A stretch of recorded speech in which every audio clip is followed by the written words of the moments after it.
Bref, je suis toujours énervé.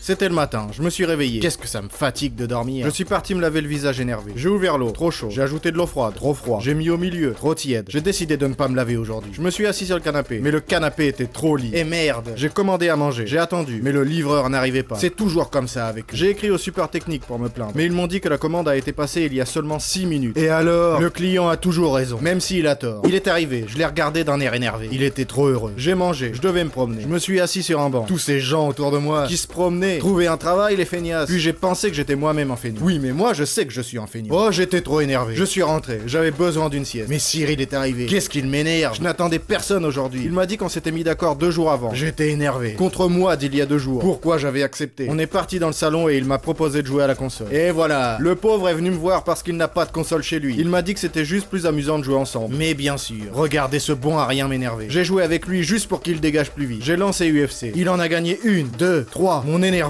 se transformait en pétage de plomb. J'ai viré Cyril pour qu'il se prend à venir gagner chez moi. J'ai décidé de créer un jeu où je ne perdrai pas. J'ai suivi un cours d'1 mois en programmation. J'ai créé le jeu en 3 mois. Terminé. J'ai appelé Cyril. Je lui ai proposé de jouer. Mais il ne voulait pas. J'ai fait tout ça pour rien. Je l'ai insulté pendant 1 heure, 2 heures. On a mangé. J'ai continué à l'insulter. Il m'a demandé pourquoi j'étais toujours énervé. J'ai dit que ce n'était pas le cas. J'ai décidé de lui prouver le contraire. Les voisins ont commencé à percer. Ça faisait au moins 1 mois qu'ils perçaient tous les jours. Je suis parti voir les voisins pour leur dire que j'étais content qu'ils aient emménagé. Je leur ai dit de continuer. Cyril a fait un signe de la tête. Quel hochement de tête merdique. Je lui ai dit qu'il hochait la tête très bien. On est rentré chez moi. Mon chat avait encore faim. J'ai fait semblant d'être content de lui donner à manger. Mais le chat n'était pas content. Tout son maître, l'ancien, je ne suis plus comme ça. Je lui ai donné autre chose. Elle n'aimait pas non plus. Qu'est-ce que tu veux? Cyril me regardait attentivement. J'ai dit que tout allait bien. J'ai préparé à manger moi-même. Casserole, eau, poisson, riz, une sorte d'algue. J'ai mélangé tout ça dans la casserole. La puanteur dans l'appartement était insupportable. Cyril s'est bouché le nez avec une épingle. J'en ai profité pour faire sécher mes chaussettes. J'ai allumé la hotte. Elle a aspiré la casserole. Le canapé. Cyril, j'ai tout récupéré. Ce truc avait l'air dégueulasse. Je l'ai jeté à la poubelle dehors. Je suis rentré. Cyril a enlevé ses chaussettes, des pieds, puis du nez. Mais ça puait de plus en plus. Et l'odeur venait de dehors. J'ai fermé la fenêtre et tiré les rideaux. J'ai allumé la télé. Il disait qu'on devait évacuer rapidement la ville à cause d'une menace environnementale. Bien sûr. Un con fait n'importe quoi et c'est toute la ville qui souffre. Cyril et moi avons fait nos valises pour l'évacuation. J'ai pris un petit sac à dos. Cyril a pris 2 valises. C'est chez moi. Il est sorti le premier. Mais il est revenu en courant et a fermé la porte. Il a dit qu'il y avait une foule de gens mécontents qui attendent dans le couloir. Il cherchait le responsable d'une catastrophe écologique. Quelqu'un aurait jeté une substance chimique dans la poubelle d'en face. Quelle coïncidence. J'ai justement jeté la litière du chat dans la poubelle ce matin. Puis j'ai construit un puzzle de 3 pièces dans ma tête. C'était moi le responsable. Heureusement que personne n'était au courant. Et voici donc Romain Chastain, le responsable de la catastrophe écologique en ville. Voici sa photo,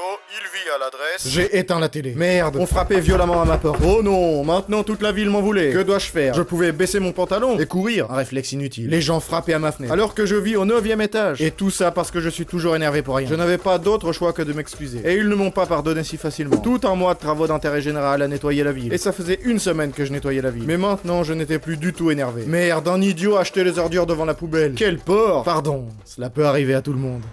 Bref, je suis toujours énervé. Si vous aimez cette vidéo, assurez-vous de vous abonner. Et n'oubliez pas de l'aimer. Et regardez aussi les vidéos précédentes, elles sont plutôt cool aussi. Merci d'avoir regardé, et à bientôt.